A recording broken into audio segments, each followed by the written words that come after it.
You have rented my mouth to say something to you. Now, I mean, I don't have any image that I know anything you don't, so that cuts me out of that one. So then what is it you want me to say? Well, the interesting thing I've begun to notice over the years is that what you want me to say is something you already know. And how do I know that? Because I say something infinitely wise that only the wisest people would understand, and you nod. Okay? So if you nod, you know.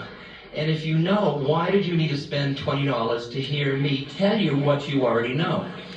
So I thought about this as a reasonable question, since I do this so often. And I realized that what we are is in the predicament of having to say over and over to ourselves, it's like the old stories, the kind of spiritual essence of our being. We have to just keep reminding ourselves, and we come together for this process, and we all need it. I need it too.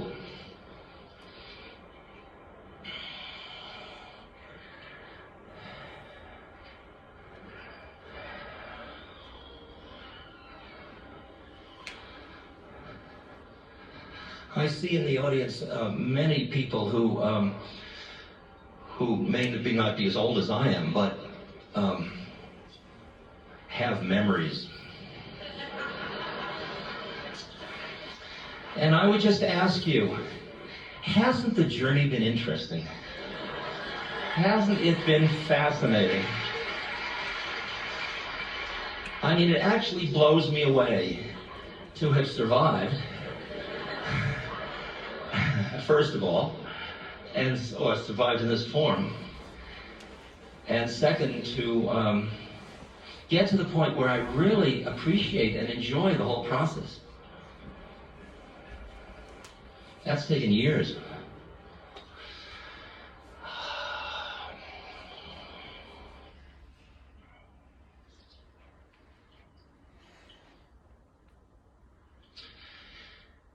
And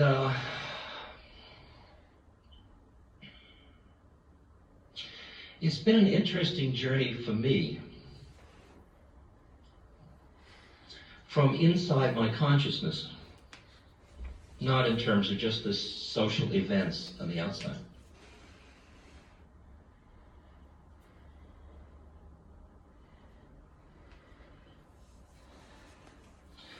So that I could watch my mind go from Western psychologist, professor, with a model of reality that said psychology's real. And I teach it as real. It's absolutely real. And then there's the psychedelic period, after the mushrooms in 1961, when I then say it's relatively real. And that, as I see it, is the major thing that happened. That I went from a culture I'd grown up in that saw everything as absolutely real. Like I learned Newtonian physics as if it was real. And Einstein came along and said it depends on where you're standing.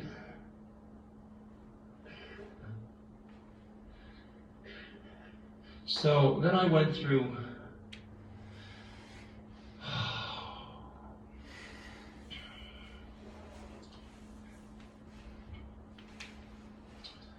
a lot of interesting stages. After I first got high, saw through the veil of who I thought I was, to appreciate who I was, or who I am, or who I will be when I finish being who I thought I was. If I move too fast for you, just raise your hand and tell me, because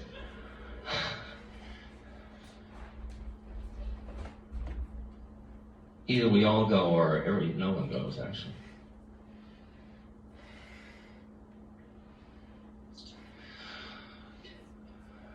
When I found I couldn't stay high, no matter how well I used my technical skills, but that I always came down. And that took years. But then I realized that. And then I went to India to see, because I had been introduced to all of these incredible maps from the East, from Buddhism and Hinduism, and Taoism, and Zen, and all these different things, that showed me that while we were busy achieving external excellence, there were other people who were cultivating a very exact and articulated description of inner states. And I saw such delicate descriptions of the inner states that I was finding indescribable by Western cultural words and language, that I realized that I could read these maps, but something didn't happen in me when I read them. And I realized maybe I was standing in the wrong place. That is, if you've been acculturated to see reality a certain way, and then you read a book, you impose on that book your acculturation. And so maybe I was standing in the wrong place. So I went to India hoping I could find a map reader, somebody who could decipher the maps for me. And whom I was graced to meet was Neem Karoli Baba. And after he had taken 1,200 micrograms of acid and nothing had happened, because when you're in Detroit, you don't have to take a bus to Detroit.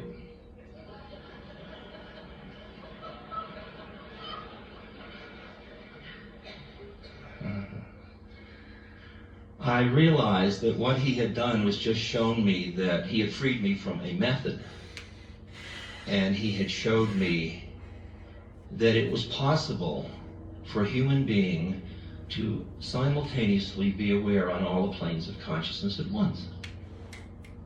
Because wherever I went, he was always there. If I got high, he was high. If I was down, he was down. And yet he wouldn't ever allow me to grab hold of him with my consciousness.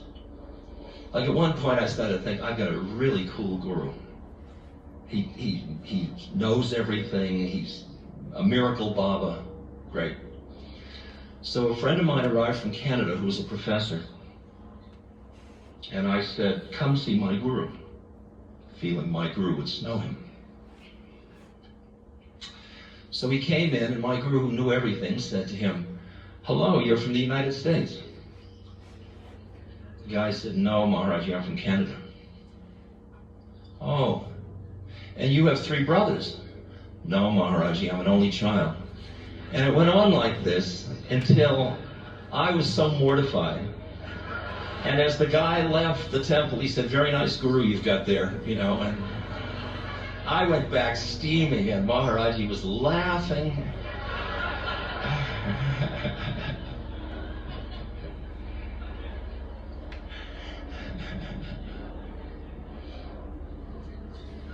So he played with my mind. He played with my mind. It's delicious to find a playmate to play with your mind. Really, that's the gift of Guru. That's the gift of wise friend. You know,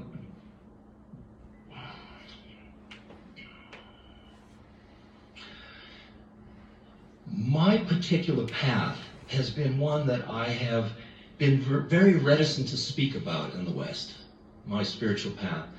And it's the path of what's called Gurukrippa, or grace of the Guru. And it just doesn't sell in the West, for a lot of reasons. First of all, the West is suspicious of gurus, and rightly so.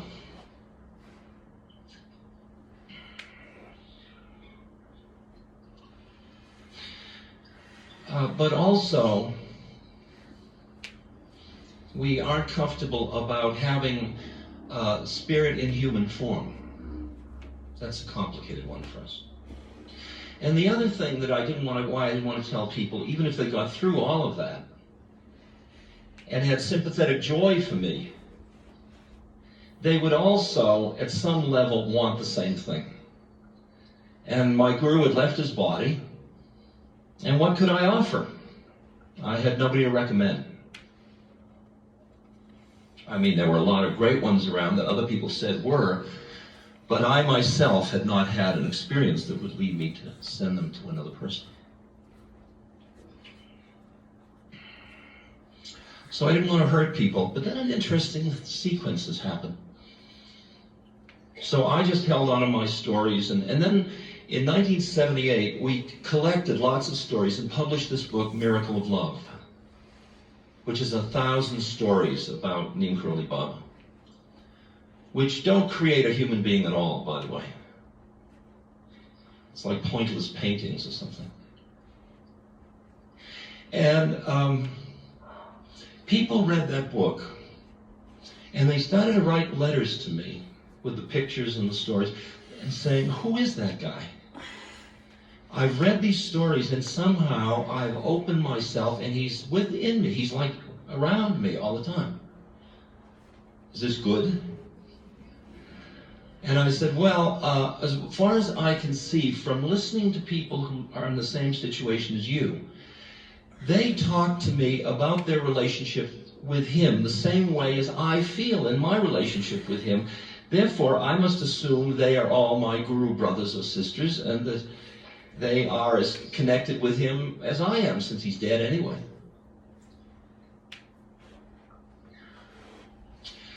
So I began to see that this whole business of, do you have a guru, do you have a teacher in flesh, was,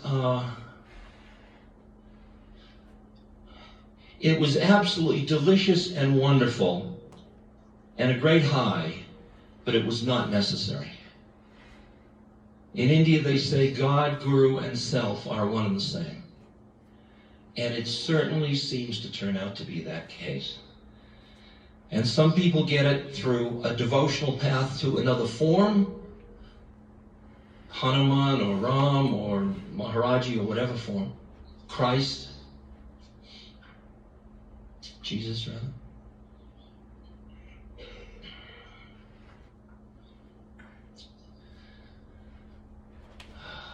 And some relate through the formless.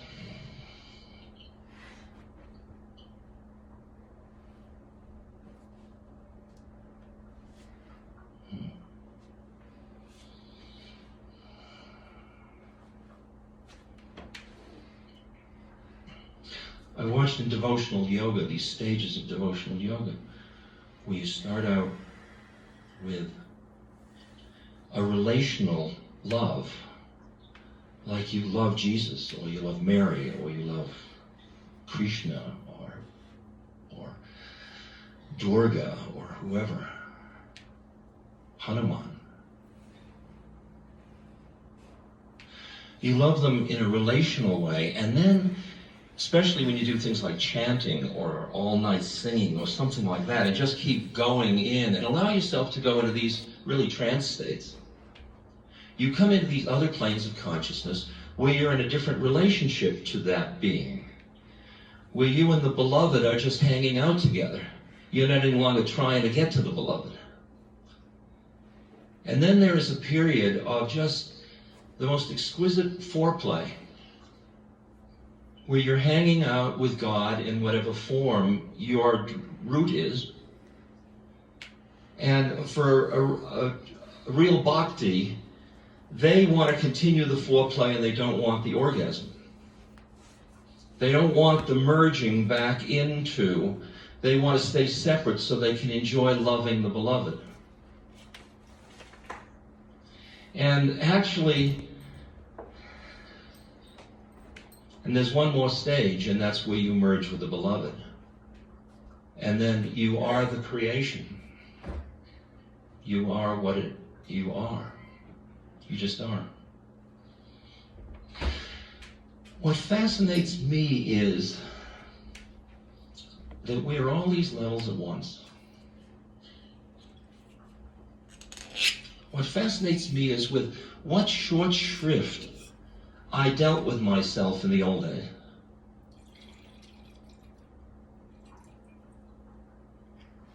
I mean, when I do this old exercise I've done many times, where you put a tuner, control knob next to your eye, and you tune it at level 1, and you look up here and you see a 65-year-old,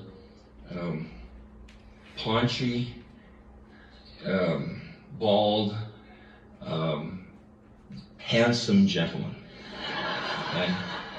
And then you flip it one dial, and you see me as teacher, as spiritual seeker, as You see me as Caucasian, you see me as on and on. All my psychosocial identities.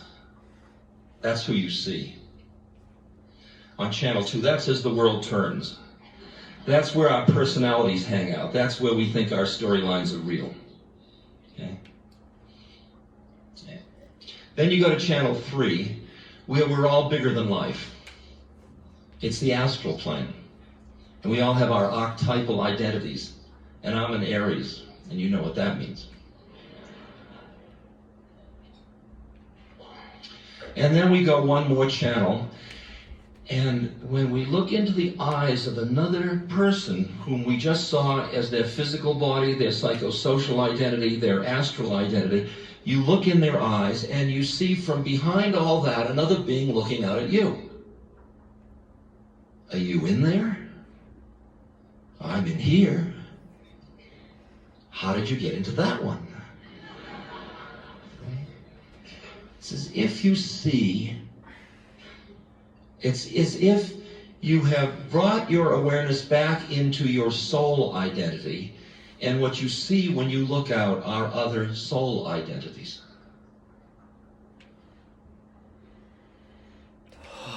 And then if you flip the dial once more, you see that those souls are all like jivatmans. They're all little parts of one thing. They're like holography. And you realize that it's looking at itself, looking at itself, looking at itself. There's only one of us here in drag. Now it's interesting, you and I, from my point of view, exist as that one awareness. We also exist as souls who are aware of our predicament as souls. And we also exist as incarnates, as egos.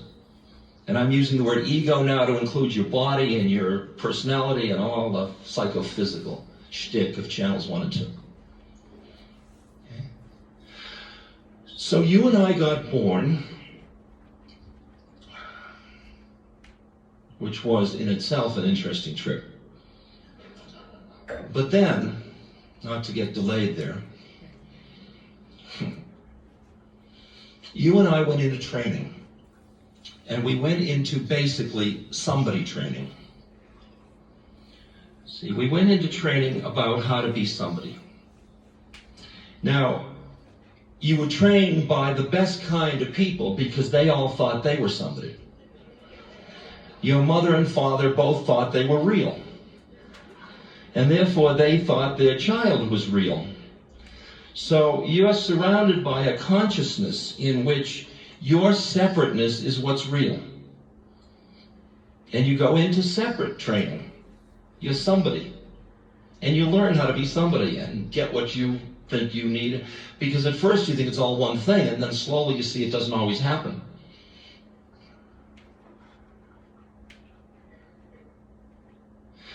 Most people, when that happens, they get so busy. The somebodyness is like computer software for functioning on this plane, on this loca. Okay? It's our thinking minds.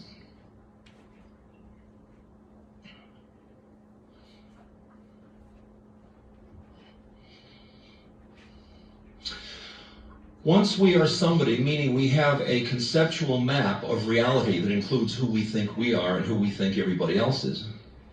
So we know a tree is a tree and a rose is a rose. Then we go into somebody's special training. See? Didn't you? Didn't you? Then we get trained how to be somebody special. I was very special. Everybody was special.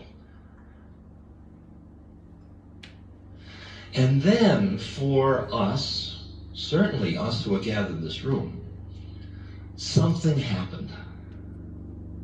It may have been lurking all through your life, or it may have just happened, but at one moment, or at some point, you awakened. And you can put those in many terms. You realize you've been had. You realize you had been trapped in somebodyness. Just in the same way as Gurdjieff talks about landing in prison. And he said, if you would escape from prison, the first thing you must realize is you're in prison. If you think you're free, no escape is possible. Far out image.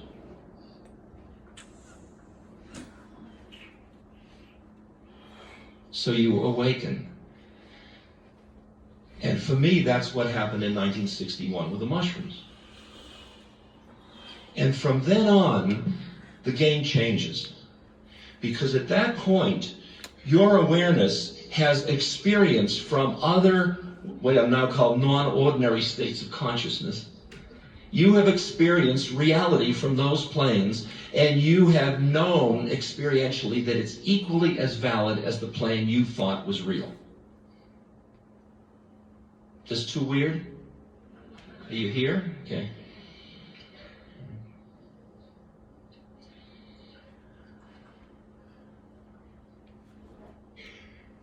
When I first awakened, the feelings I had were, I'm home. This is so familiar. Where have I been all this time? How have I cut myself off from this thing? I've been starving to death, and here I was in an ocean of plenty. How bizarre. And then slowly everything would wear off, and I'd be back in it. But I'd have the memory of that.